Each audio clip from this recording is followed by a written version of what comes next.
Punto Noticias, el mundo de la información.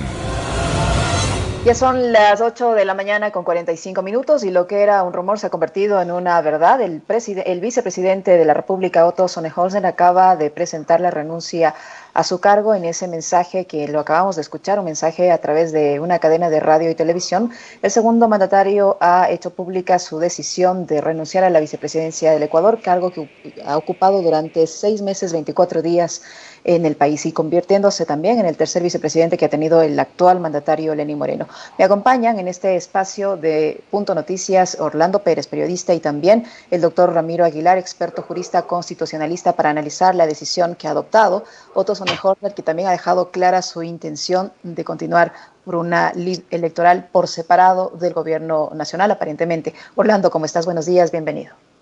Muchas gracias, Liceña. Son las 8 de la mañana con 46 minutos. Estamos conectados también con Ramiro Aguilar y yo lo que me adelantaría a mencionar es que nace el primer candidato a la presidencia de la República del Ecuador. Todo el discurso, las imágenes, la escenografía, el montaje escenográfico que ha plantado para la cadena nacional el ex vicepresidente Otto Sonnenholzer evidentemente demuestra lo que ya en círculos cercanos a él, consultados esta mañana, a la tarde de ayer, han dicho: va a ser el candidato a la presidencia de la República del Ecuador por un frente de derechas. Ese frente está constituyéndose en los próximos días también. Y con esta renuncia quedan dos vacíos que le pregunto a Ramiro: ¿por qué se va sin mencionar las disputas internas del que todo el mundo habla en el entorno cercano del presidente Lenín Moreno Garcés? Y la otra, estando en lo mejor, con todo lo que ha hecho, ¿cuánto le cuesta a él? ¿Qué costo le conlleva ser un candidato que deja un gobierno plagado de denuncias, de casos de corrupción y de cosas que todavía incluso no han sido procesadas adecuadamente por la justicia? Bienvenido, Ramiro, qué gusto.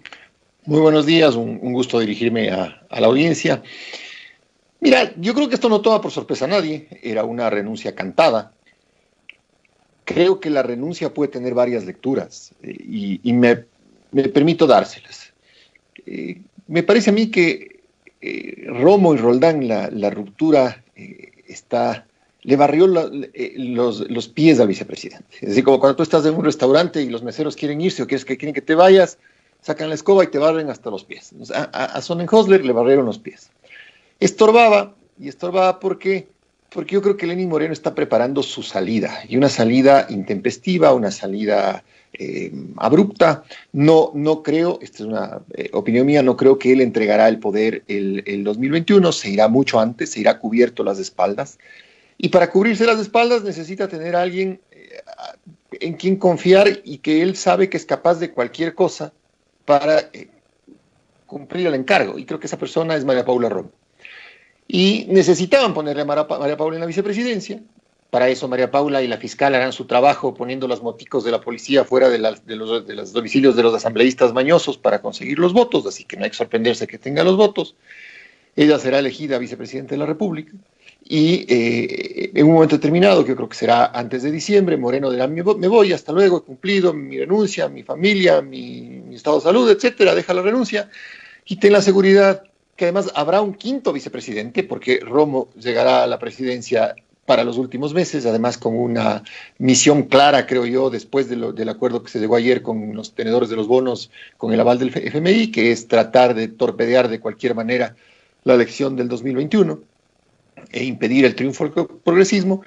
Entonces, que Otto salga era, digamos, que la línea trazada políticamente por Lenin para dejar su sucesión cubierta, ¿no?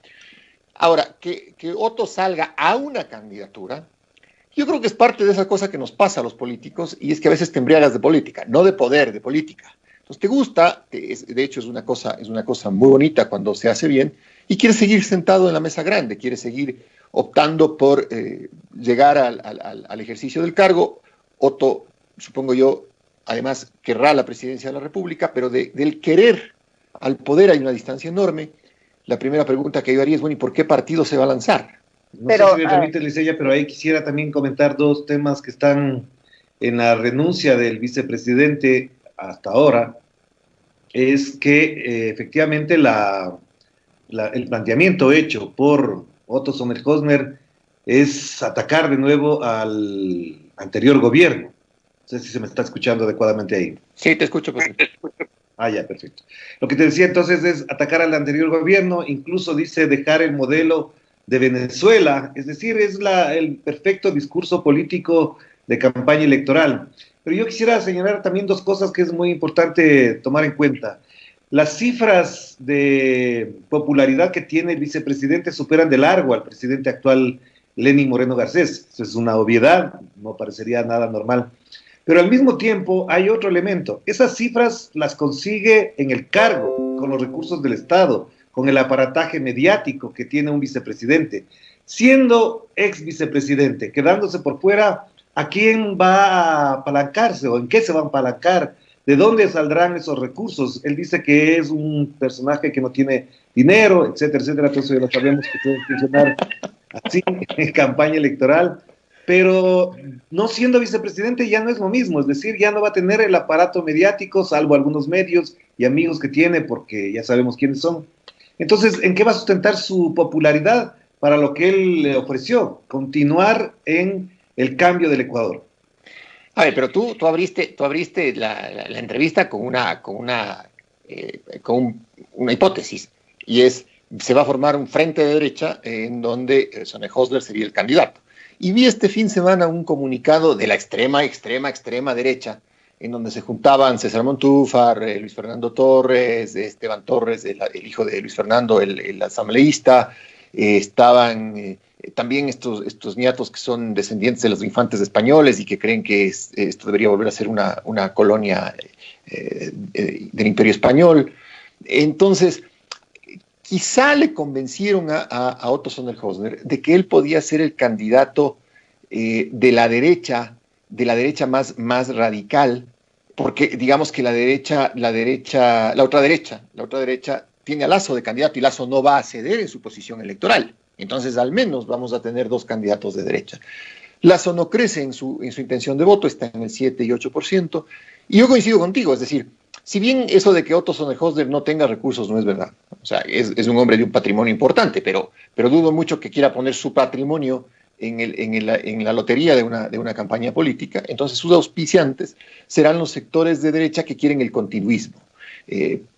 Probablemente bajo la bandera del Partido Social Cristiano, que es el que le dará la credencial para poder participar en las elecciones presidenciales, y hay que ver si los votos de Nebot son endosables. Yo personalmente creo que los votos de Nebot son endosables al correísmo. Y te voy a decir por qué, es cuestión de números. En las elecciones presidenciales del 2013, Correa es reelegido presidente de la República con el 57.6% de la votación y tuvo en Guayaquil más del 60% de la votación. Y en las elecciones para alcalde del 2014, Nebot fue reelecto con casi un 80 y pico % de votos en Guayaquil. Eso quiere decir que Nebot y Correa compartían electorado en Guayaquil. Sin Nebot en las elecciones, los grandes sectores urbanos marginales de Guayaquil se van a lanzar al correísmo y al frente de Unión por la Esperanza que se va a anunciar el día de mañana. Entonces, creo que si Otto se lanza a la presidencia, se lanza realmente a una aventura muy, muy incierta, pero creo que en este punto, mis queridos amigos, le da paz. O sea, creo que en su momento histórico y en su momento político le es mejor renunciar, poner distancia de este gobierno absolutamente sulfuroso como es el de Moreno y empezar su vida política otra vez como candidato a la presidencia con un antecedente de 6 meses en la vicepresidencia, a cargar el muerto del gobierno de Moreno y terminarte siendo el ex vicepresidente de la República de un gobierno extremadamente corrupto, incompetente, inmoral, siendo que incluso en campaña va a cargar con esas cruces. Doctor Aguilar, buenos días. Le saluda Licenia. Con esta renuncia, usted dice, se clarifica un poco más el panorama electoral, por un lado. ¿Cuál es el legado que deja un vicepresidente que tuvo a cargo el denominado diálogo nacional, que finalmente no logró parar en las protestas de octubre, que no tiene ningún resultado práctico? ¿Qué se puede esperar ahora de esta nueva terna que deberá enviar el presidente de la República para la sucesión del vicepresidente Sonnenhösler? A ver, legado ninguno, pues no, legado, pensar que alguien hace algo en 6 meses, ¿cuántos días me dijeron? Porque ustedes tenían el cálculo exacto. En 6 meses y pocos días es 24 días. 6 meses, 24 días es impresentable. O sea, legado ninguno. creo que más bien Sonel Hosner llegó a la vicepresidencia con otro fin, con otra intención. Me refiero yo a tratar de llegar a una compensación regional en términos de reparto de poder. Y fracasó porque ahí hay unos mastines de casa de la política que son los ruptura, que no admiten el compartir el hueso del poder, y que además tienen un jefe que es también voraz, el dueño del banco más importante del país, el gordo es un gordo voraz. Entonces, mire, legado ninguno, sí, ninguno. En 6 meses usted en la administración pública termina de entender los procesos administrativos. Y en cuanto a la terna, yo sigo especulando que será la señora Romo la que encabece la terna, porque además hay otra cosa. ¿Quién le acepta a Moreno una vicepresidencia? O sea, dígame usted, ¿quién en la clase política ecuatoriana tendría ese renunciamiento ético y ese renunciamiento moral para decir, bueno, Moreno, te acepto la vicepresidencia, sabiendo quién es Moreno, cuál es su gobierno, a qué se dedican, cómo hacen política, y además teniendo en cuenta que Moreno traiciona cada 5 minutos? O sea, bien puede ser que le diga sí, anda en la terna, y después le quite de la terna o le pida la renuncia. O sea, con Moreno no hay cómo hacer política. Entonces, ¿quién es la única que puede hacer política con Moreno? Alguien que sea hecha de la misma soga, ¿no? Del mismo cuero. Dicen que del mismo cuero salen las correas. Entonces, la señora Romo es le cae como anillo al dedo a Moreno. Ahora, lo que sí debería pensar Moreno es que como la señora Romo es parecida, a lo mejor si Moreno se va antes, no le cubre las espaldas. Porque la traición duele incluso entre traidores, ¿no? Vamos a ver qué pasa. Yo ahí contaría 2 cosas más. Si es que estábamos hablando de la equidad regional, Ramiro, con Otto Sonel Hosner se mantenía, se establecía en esa lógica. Con Romo no habría esa equidad regional, habría la equidad de género por ser mujer, pero también hay otro elemento que me parece muy importante. Todo lo que ha hecho Otto en estos últimos meses ha sido tomar distancia del gobierno, de María Paula Romo, de Santiago Cuesta, de Juan Sebastián Roldán. ¿No será también necesario exigirle al señor Otto Sonel Hosner que diga las razones de fondo de su retirada? Porque obviamente esto arrastra muchos problemas.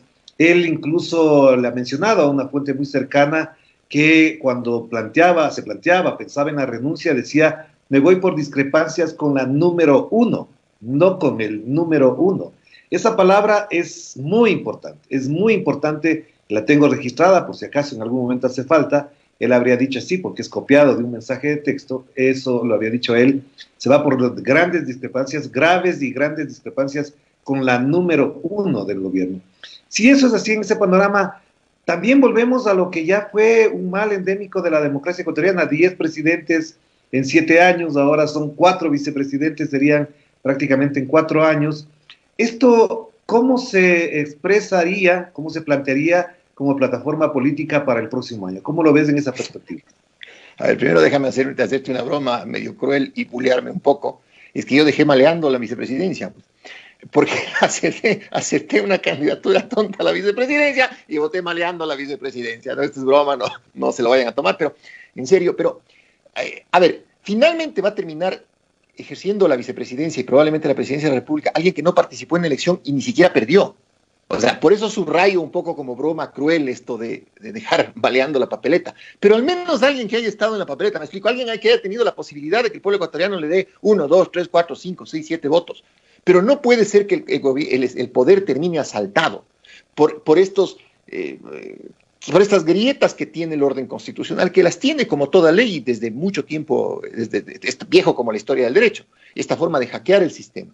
Pero se han dado la manera de hackear el sistema jurídico, para que termine gobernando la número 1, la señora Romo, que es de hecho, digamos, que la persona que es la que ha puesto sobre sus hombros la responsabilidad del manejo del país conjuntamente con Roldán. Es decir, hay una pareja que gobierna sin haber recibido un solo voto, y que seguirán gobernando hasta el fin del periodo, que todavía está largo, ¿no? Estamos esperando hasta mayo del próximo año.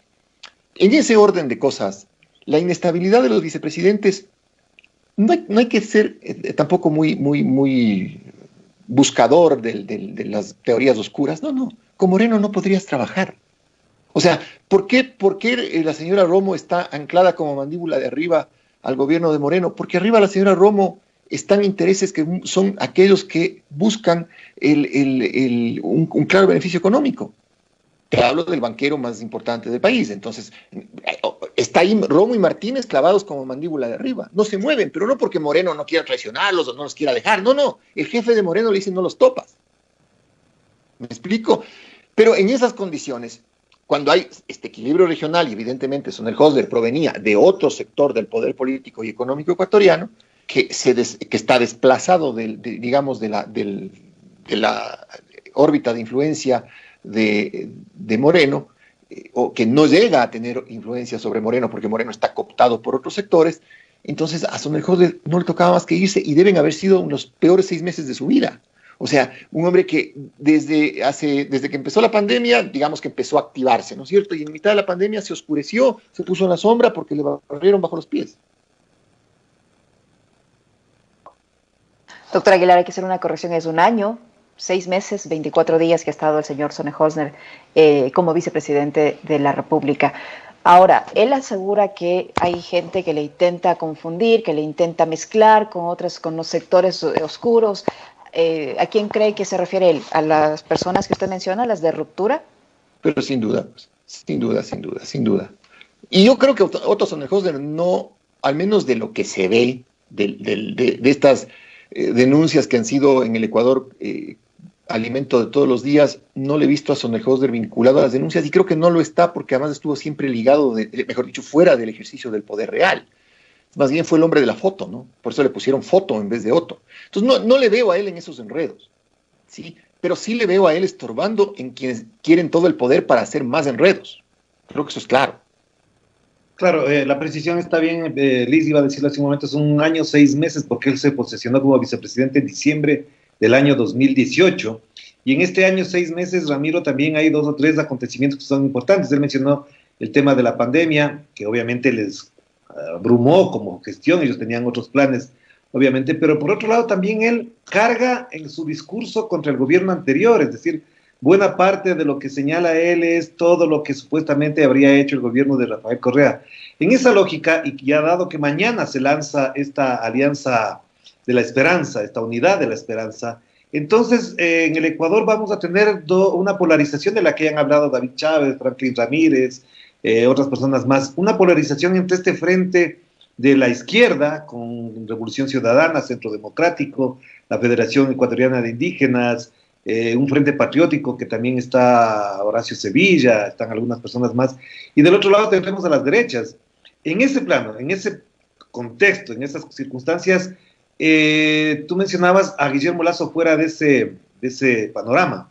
Si es así, entonces, ¿cómo avisoras los próximos 6 meses que quedan del año? ¿En qué relato político nos vamos a encontrar los ecuatorianos, tomando en cuenta que seguimos en pandemia y la crisis económica es mucho más aguda? Y un gobierno además que comprometió el futuro del próximo gobierno, ¿no? Es decir, al llegar al acuerdo con el fondo, le deja al próximo gobierno atado de manos completamente. O el próximo gobierno sigue las políticas del fondo, o en su defecto sencillamente no va a tener la liquidez para incrementar ni la inversión social ni la inversión para el desarrollo. Entonces, vamos a tener, yo creo que unos próximos 6 meses de una violencia verbal impresionante. Los que sean candidatos les buscarán todos los cadáveres en el armario, todos sin excepción, creyendo que los políticos sudan agua bendita. Y la ciudadanía, un poco en medio del enojo por la ausencia del Estado y la inacción y la incompetencia de Moreno, pues será beligerante. Y el tema es ese al final del día. Tendrás una segunda vuelta con un candidato de derechas y con un candidato progresista, con una elección que probablemente será una elección cerrada. Pero en el fondo, mis queridos amigos, la discusión no es quién está en la papeleta. La discusión es cómo enfrentar el próximo cuatrienio con qué elementos conceptuales. O sea, o te alineas al Fondo Monetario y terminas simplemente siendo el mayordomo de un país regido por el fondo, o te alineas con el progresismo y tratas de revertir lo hecho por el gobierno de Moreno y emprender en agresivos procesos de inversión social y de inversión para el desarrollo, porque no nos queda otra alternativa. Entonces, yo creo que en el fondo la encrucijada del 2021 es si podemos salir de esta especie de maldición del subdesarrollo, ¿no? Es decir, tenemos una década productiva, vamos a una década de crisis. No salimos de ese círculo vicioso y los personajes son irrelevantes. O sea, lo que habrá es mucho folclore, ¿no? La extrema derecha sacará cruces, dará procesiones, hablará del correísmo, hablará de Maduro, hablará de Chávez, hablará de Castro, hablará del marxismo. Y el progresismo tiene que ser claro y hablar de un plan de gobierno. Solamente quiero contar una cosa más. Juan Sebastián Roldán, secretario de gabinete, manda un tuit que dice así, Ramiro, para tu comentario. Querido Otto, hemos trabajado con tal intensidad que es como si nos conociéramos y fuéramos amigos de siempre. Dios bendecirá tu camino y tus decisiones. Yo, sinceramente, aparte de la risa que me provoca esto, diría que es asqueroso que un personaje como Juan Sebastián Roldán utilice las palabras que utiliza para algo que todos saben dentro del gabinete que es una farsa. Es decir, el odio, la venganza que tienen, lo que te dices, barrerle los pies todo el tiempo, muestra que la política en este campo, en estas personas y en estas condiciones es la más hipócrita de las conductas, porque señalar esto, que Dios bendecirá tu camino y tus decisiones, y como si nos hubiésemos conocido de toda la vida y fuéramos amigos desde siempre, obviamente nadie se lo cree a Juan Sebastián Roldán. Yo personalmente no. Bueno, es el beso de Judas, ¿no? El problema es quién te manda a sentarte a comer con Judas, pero de ahí si te sientas a comer con Judas, tienes que recibir el beso de Judas. Claro. Doctor Aguilar, ¿cuál es el procedimiento ahora? ¿Cuánto tiempo debe demorarse el Ejecutivo o el presidente, en este caso, en enviar la terna a la Asamblea Nacional para que nombren al nuevo vicepresidente? ¿Cuánto tiempo tendremos un vicepresidente renunciado todavía en funciones? A ver, la Asamblea tiene que aceptar la renuncia del vicepresidente y una vez que la Asamblea acepte la renuncia del vicepresidente, ¿qué serán? 15 días para que envíen la terna y después la elección del vicepresidente número 4. Entonces yo creo que esto estará resuelto perdón, en más de 15 o 20 días. O antes, incluso antes. Yo acotaría un detalle más para ir cerrando ya, Ramiro, y agradecerte por la atención para ese análisis urgente de Radio Pichincha Universal y de Noticiero.noticias. Un detalle que es importante. En este vacío político en el que se encuentra el Ecuador, en una anomia política, para entenderlo de otra manera, ¿cómo queda Lenín Moreno ya? Es decir, una persona que ni aparece, que no genera la política, se le van 3 vicepresidentes, por las razones que sean. Es decir, yo quiero incluso remarcar algo que es importante.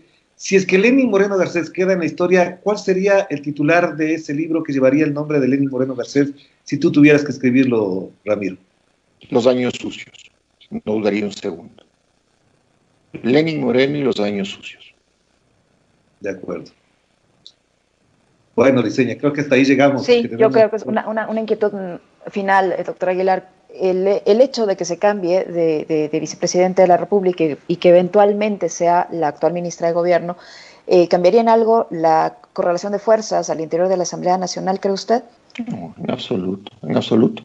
Probablemente lo que mejora es la condición patrimonial de los asambleístas, por los votos que necesitan para elegirle a Romo vicepresidente. No cambiará más. Listo. Es doloroso lo que les estoy diciendo, pero es verdad. Sí. Sí, efectivamente, lo que acabas de mencionar, tanto lo de los años sucios como que los asambleístas mejorarán su patrimonio, es lamentable y muestra la realidad de nuestro país. Gracias, Ramiro, un abrazo. Les mando un abrazo. Muchísimas gracias, doctor. Tiempo de despedirnos, Orlando, con este informe especial de la renuncia del vicepresidente de la República, Otto Sonnenholzner, y bueno, vamos a estar a la expectativa de la terna que será enviada en los próximos días por parte del presidente Moreno a la Asamblea Nacional para nombrar su 4º vicepresidente. Antes el país estaba acostumbrado a ver un cambio constante de presidentes y ahora nos ha tocado ver un cambio constante de vicepresidentes. Ese es el Ecuador que tenemos ahora. Pues sí, siendo las 9 de la mañana con 10 minutos, finalizamos esta emisión. A Washington no lo pudimos tener acá, así que el reemplazo me cae de maravillas en estas circunstancias para poder y te encanta además. Pero bueno, lo importante es que en la tarde vas a tener más tiempo para expandirte hablando del tema que sin duda es muy interesante. Va a ser el análisis respectivo de la situación política que vive el país a raíz de esta renuncia, el escenario electoral y todo lo que tiene que ver con la política en el otro relato a partir de las 15 horas. Efectivamente, con Alexis Moncayo y Jacobo García analizaremos esto, que nos cae de maravilla, por supuesto, para el análisis periodístico, y después estará con nosotros el ministro de Cultura, que también tendrá que hablar del tema Juan Fernando Velasco. Así que les esperamos en otro relato para continuar con el análisis y el enfoque de nuestra triste realidad política del Ecuador, porque hay otras realidades que son mucho más interesantes. Nos despedimos, que la pasen bien. Nos despedimos, les agradecemos por el privilegio de su sintonía como todos los días y les esperamos a las 12:17 en nuestras emisiones informativas. Punto Noticias, el mundo de la información.